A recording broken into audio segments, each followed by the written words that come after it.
Hey everyone, welcome to season 2 of STEM Time with Navya and Aishwarya. We are your hosts, Navya. And Aishwarya. So today we are going to be talking about Grace Murray Hopper, one of the first women in the computer science field ever. She is always remembered because of her contributions, and she will always play a role in the advancement of women in STEM and computer science and the involvement of computer science as well. So let's move on to a fun fact about her, as promised. So, something interesting about Grace is that she coined the term bug, as in computer bug, which is still used all over the world today to describe the unexplained computer failures that happen. And this is actually a very interesting fact because almost everyone uses the word bug, as in computer bug, across all fields, but no one really knows where it comes from. So that's awesome. So let's dive right in to learn more about Hopper. The questions we'll be addressing today include what is her background and how was her early life? Why is Hopper significant? And finally, what impact did Hopper have? So let's get started. So our first question is what is her background and how was her early life? From a very young age, Hopper was very interested in how machines worked and their functions. Hopper was one of the first women to be involved in the field of computer science, and she was born in 1906 on December 9th in New York. Hopper was a very well-educated student and was a pioneer in developing computer technology and helping in the U.S. Navy. Hopper attended Vassar College and Yale University. She had also worked at Harvard University when she was a part of the Bureau of Ordnance's computation project in 1944, and she continued to be at Harvard as a research fellow. Hopper was also very involved in research and design, and she even designed an improved compiler that is used to translate a programmer's instructions into computer code in 1949 after she joined the Computer Corporation as a mathematician, which she was a part of for a very long time. So, moving on to our next question, why was Hopper significant? Well, Hopper is significant for a number of reasons, I would say. First off, she was a girl in the computer science field, and that's not only uncommon today and rare back then, but completely unheard of in her time and age. Hopper proved to be so much more than just a woman in computer science, not just being a first, but she also served in the Navy with the rank of commander until 1966, one of the highest positions in the Army. And even when she had retired from the Navy, she never stopped serving her country because when she was called back to serve once again for her country, she did come back. And speaking of when she did come back, what she did exactly was Hopper helped standardize the Navy's computer languages.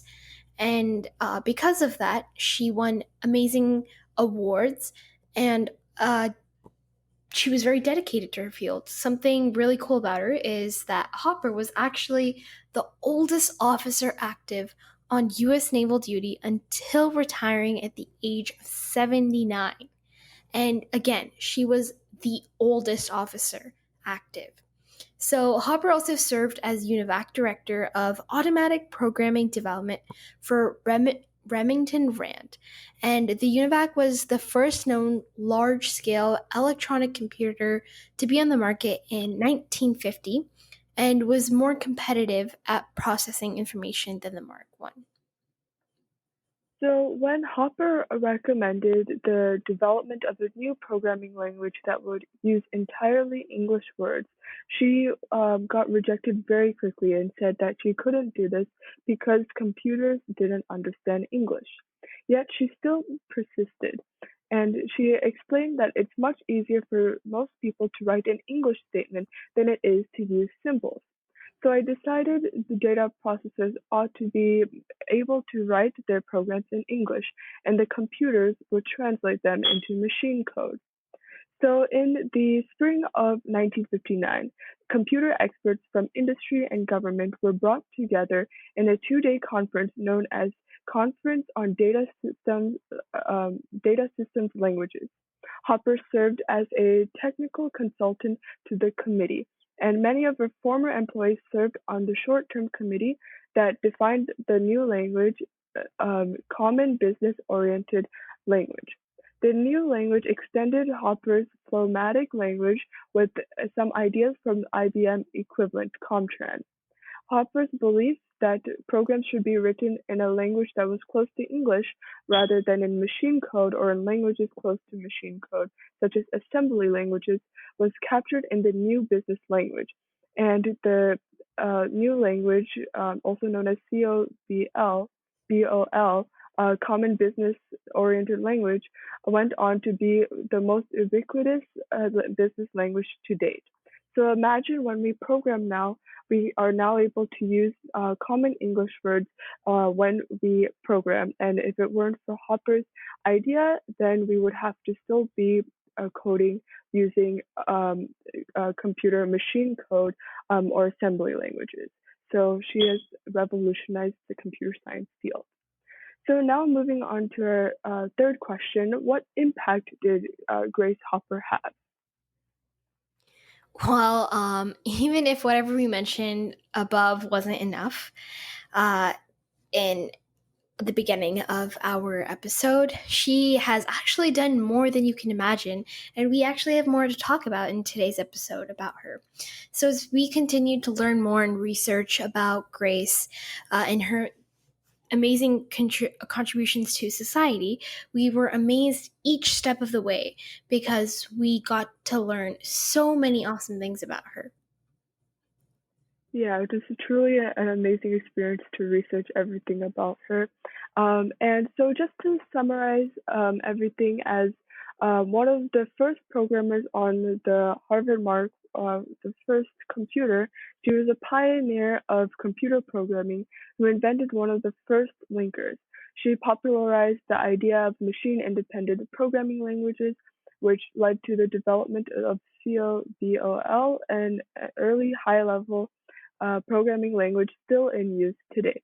She also won many, many awards. She was not only elected as a fellow of the Institute of Electrical and Electronic Engineers, but was also named the Man of the Year by the Data Processing Management Association, despite being a woman. Which actually shows that she's a first. Being a woman, she had to end up winning the Man of the Year award.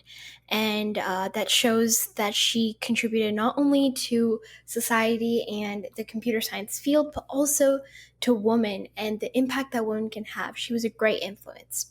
And continuing on the line of awards that Navi just mentioned, even after she died, she was actually awarded the Presidential Medal of Freedom, and it was very recent, actually in 2016, and that shows further her impact in the community and how she is still recognized because the things she achieved are still respected and used throughout the world.